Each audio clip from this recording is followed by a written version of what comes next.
हे दोस्तों, नमस्कार। स्वागत है आपका मेरे यूट्यूब चैनल प्रकृति स्वर्ग है पर।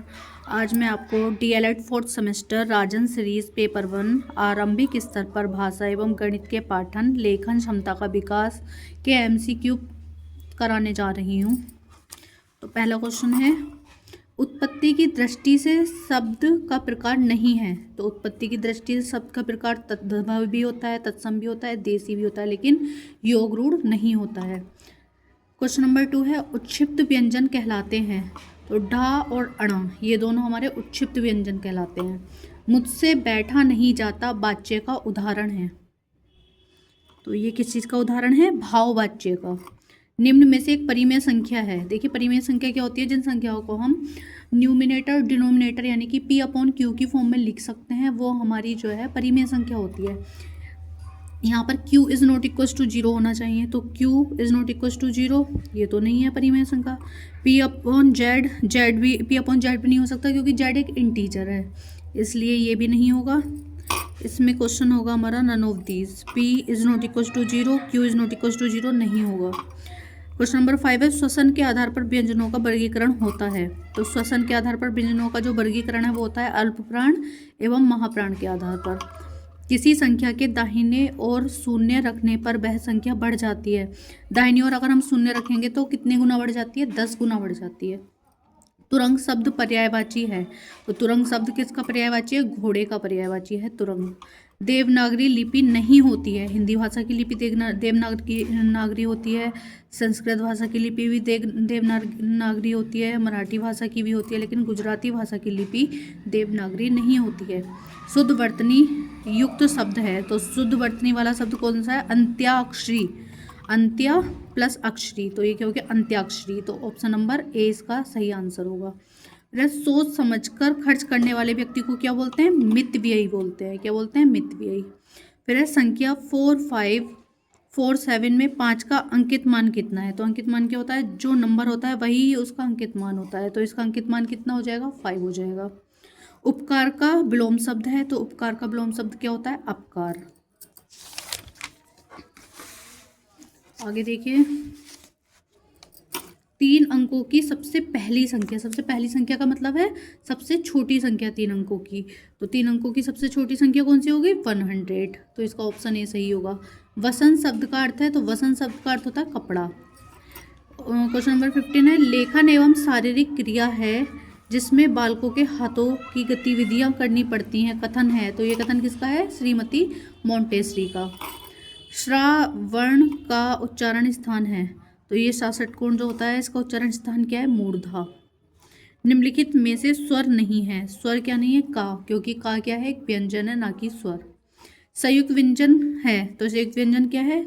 ये क्षत्रिय। क्षत्रिय जो है ये क्या है? संयुक्त व्यंजन है। और संयुक्त व्यंजन हमारे कितने होते हैं? 4 संयुक्त व्यंजन हमारे होते हैं, जिसमें क्षत्रिय, त्रिशूल, ज्ञानी और श्रा, ये हमारे 4 संयुक्त व्यंजन हैं।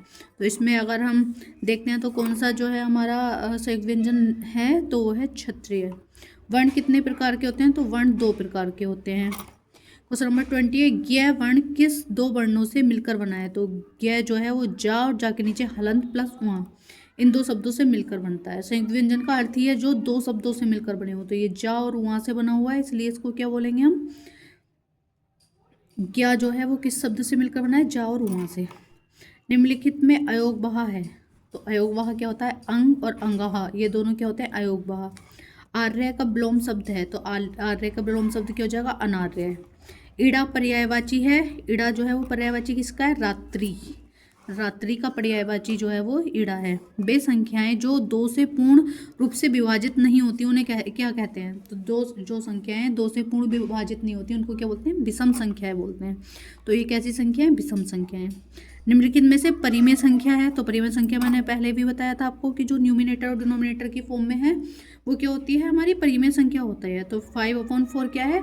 परिमेय संख्या है, क्योंकि q यानी कि डिनोमिनेटर वो 0 के इक्वल भी नहीं है और ये p/q की फॉर्म में भी है, इसलिए ये क्या है? एक परिमेय संख्या है।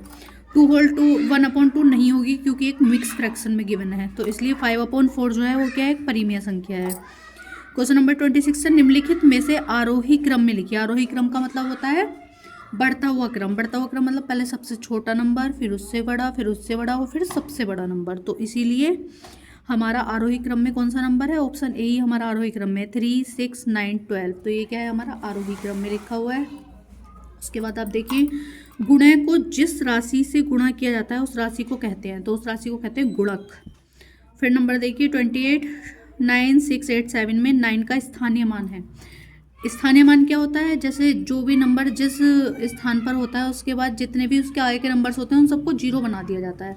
तो जैसे 9 का स्थानीय मान पूछा है तो इसको देखेंगे इकाई, दहाई, सैकड़ा, हजार। तो 1000वें स्थान पर जो है वो हमारा 9 है, तो इसलिए इसका आंसर क्या होगा? 1000। मोर शब्द का समानार्थी है, तो मोर शब्द का समानार्थी क्या है? शिखी। गणित की मूल संक्रियाएं कितनी हैं? गणित की मूल संक्रियाएं 4 हैं। कौन कौन सी? प्लस, माइनस, गुणा और भाग। ये दोनों चारों क्या है? हमारी गणित की मूल संक्रियाएं हैं, जो कितनी होती हैं? 4 होती हैं। श्रा अक्षर बना है, तो श्रा अक्षर किससे बनता है? शा और रा से। शा और रा से मिलकर क्या बनता है? श्रा बनता है। स्वर के भेद हैं। स्वर के 3 भेद होते हैं। कौन कौन से? ह्रस्व स्वर होता है, दीर्घ स्वर होता है और प्लुत स्वर होता है। तो इसलिए स्वर के कितने भेद होते हैं? 3 भेद होते हैं। चा का उच्चारण स्थान है, तो चा का उच्चारण स्थान क्या है? तालु। फिर है जिन शब्दों के अर्थ समान होते हैं उन्हें कहते हैं, तो उनको कहते हैं पर्यायवाची शब्द। शून्य को किस संख्या से भाग देने पर भागफल आता है? तो शून्य को किसी संख्या से भाग देने पर क्या भागफल आता है? 0, क्योंकि शून्य को किसी भी नंबर से भाग देंगे, जैसे 0/1 है सपोज कीजिए, तो इसका आंसर क्या होगा? 0 ही होगा। 0/5 है तो उसका आंसर भी क्या होगा? 0 ही आएगा, क्योंकि अगर शून्य यानी कि 0 को किसी नंबर से भाग देते हैं तो ऑलवेज 0 ही आंसर आता है। फिर आरोही क्रम है। आरोही क्रम होता है बढ़ता हुआ क्रम, यानी कि पहले सबसे छोटा नंबर, फिर उससे बड़ा नंबर, फिर उससे बड़ा नंबर और उसके बाद सबसे बड़ा नंबर। तो आरोही क्रम है कौन सा? 7, 9, 11 और 13। तो ऑप्शन सी इसका ठीक होगा। 475 में 4 का स्थानीय मान बताइए। तो 4 का स्थानीय मान, अब देखिए 4 का स्थानीय मान पूछा है हमसे, तो इकाई, दहाई, सैकड़ा, सैकड़े पर है, तो सैकड़ा इसका आंसर हो जाएगा। निर्देशक चिन्ह है, तो निर्देशक चिन्ह कौन सा है? ऑप्शन नंबर जो है सी। किसी को निर्देश देने के लिए ऐसे डैश लगाते हैं, तो इसलिए ये क्या है? निर्देशन चिन्ह है। 22 गुणा 34 का गुणनफल बताइए। देखिए इसको मल्टीप्लाई करके भी हम लिख सकते हैं। अगर शॉर्ट ट्रिक हम करना चाहें तो हम 22 को डिवाइड मतलब मल्टीप्लाई कर सकते हैं 2 × 11 में। 34 की 2 से मल्टीप्लाई करेंगे तो 4 × 2 = 8, 3 × 2 = 6, मल्टीप्लाई बाय 11। अब 11 से किसी भी नंबर को जब हम मल्टीप्लाई करते हैं तो जो फर्स्ट यूनिट डिजिट होती है उसको ऐसे ही रख लेते हैं। उसके बाद जितने भी नंबर होते हैं उन सबको हम ऐड करते जाते हैं। जैसे 8 और 6 कितने हो गए? 8, 9, 10, 11, 12, 13, 14। 14 का कितना जाएगा? 4। उसके बाद एक हासिल लग जाएगा और 6 और 1 कितने हो जाएंगे? 7। तो 748 जो है वो इसका आंसर हो जाएगा। इसको आप मल्टीप्लाई करके भी लिख सकते हो और शॉर्ट ट्रिक से भी हम कर सकते हैं। फिर है भाषा शिक्षण में शारीरिक समस्याएं हैं, तो दृष्टि दोष भी होता है, उच्चारण दोष भी होता है, श्रवण दोष भी होता है, ये सभी भी होते हैं। तो इसलिए ये सभी यानी कि ऑप्शन डी हमारा इसका ठीक होगा। नेक्स्ट देखते हैं, श्रुतलेख का अर्थ है। श्रुत का मतलब होता है सुनना, तो सुनकर लिखना क्या होता है? हमारा श्रुतलेख होता है। फिर है किसी लेखन या रचना के अंत में चिन्ह प्रयुक्त होता है, तो किसी लेखन या रचना के अंत में जो चिन्ह प्रयुक्त होता है उसको बोलते हैं इतिश्री। देखिए यहाँ से हम एक क्वेश्चन और याद कर सकते हैं, जैसे श्री गणेश होता है, श्री गणेश का मतलब होता है आरंभ करना, तो उसी का जो अपोजिट यानी कि ब्लोम शब्द होता है वो हमारा इतिश्री होता है। तो इसी तरीके से कोई चीज़ शुरू करते हैं तो उसको आरंभ बोलते हैं, और जब किसी लेख या रचना को हम समाप्त करते हैं तो उसको क्या बोलते हैं? इतिश्री बोलते हैं। भाग की संक्रियाएं होती हैं, पहले भी बताया था कि भाग की संक्रियाएं क्या होती हैं? भाज्य, भाजक, भागफल और ये सभी होती हैं, यानी कि भाज्य बराबर भाजक गुणा भागफल प्लस शेषफल होता है। तो यहाँ पे 3 ऑप्शन हमारे गिवन है, तो तीनों ही जो है वो हमारी क्या है? भाग की संक्रियाएं हैं। शुद्ध शब्द है, तो शुद्ध शब्द क्या है? उ, अधज, व, ल, उज्ज्वल।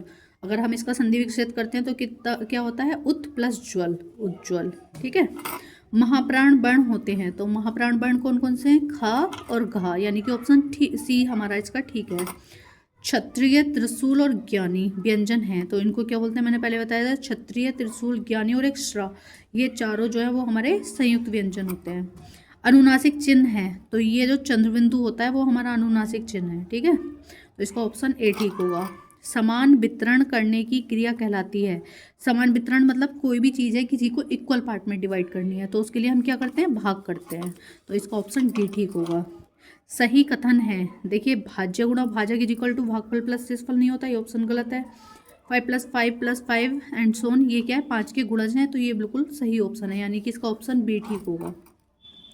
445 में 4 के स्थानीय मानों का अंतर बताइए। देखिए 4 के स्थानीय मान कौन कौन से हैं, देखो 4 इकाई दहाई सैकड़ा, तो ये 400 हो जाएगा, और ये इकाई दहाई ये हो जाएगा 40, तो 400 और 40 इनका अंतर यानी कि इनका डिफरेंस, इसको माइनस करेंगे तो कितना आएगा, 360 इज द आंसर, यानी कि ऑप्शन सी इसका आंसर होगा। नेक्स्ट देखिए सही मेल है, कंठ्य क्या है, क वर्ग है, तो ये हमारा ऑप्शन ए ठीक होगा कि जो कंठ्य हमारा व्यंजन है वो क्या है, क वर्ग है। नेक्स्ट देखिए भाषा शिक्षण में शारीरिक समस्याएं हैं, ये पहले भी आ चुका है आपका, दृष्टि दोष, श्रवण दोष, उच्चारण दोष, ये सभी, तो ये सभी इसका आंसर है। निम्न में से चित्रलिपि है, तो चित्रलिपि कौन सी है जिसमें चित्र भी बने हुए होते हैं, चीनी लिपि, चीनी लिपि जो है वो क्या है, एक चित्रलिपि है।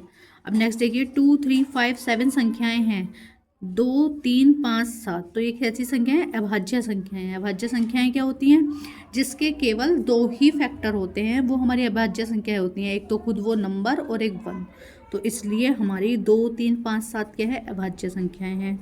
नेक्स्ट क्वेश्चन देखिए 55, कविता छंदोमय रचना है, ये कथन किसकी है, तो ये है आचार्य वामन की, ठीक है, ऑप्शन ए ठीक होगा। एक परिमेय संख्या को किस रूप में व्यक्त किया जा सकता है, तो इसको P/Q की फॉर्म में हम व्यक्त कर सकते हैं, यानी कि ऑप्शन बी ठीक है, where Q is not equal to 0।